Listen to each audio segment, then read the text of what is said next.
Brian.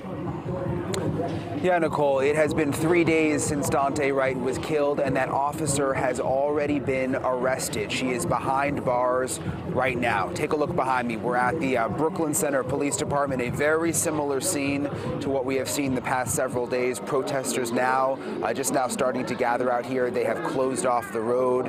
National Guard protecting the police department, hoping that tonight won't be anything like what we've seen the past 2 nights.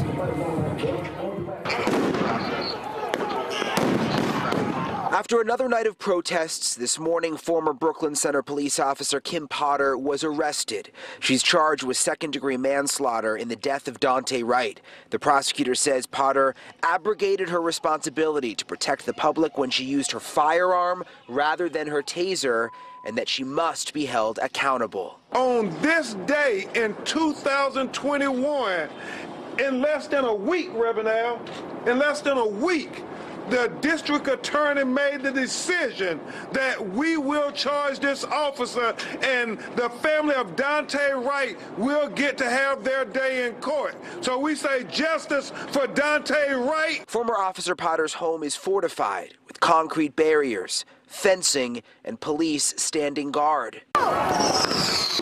Tuesday night was another chaotic night on the streets of Brooklyn Center. Police declared an unlawful assembly, and agitators started shaking fencing around the police department and throwing objects at officers. Tear gas was used, and a line of officers in riot gear cleared out the crowd. 60 people were arrested. Unfortunately, again, some citizens decided to come out and throw these bricks and these other items at law enforcement.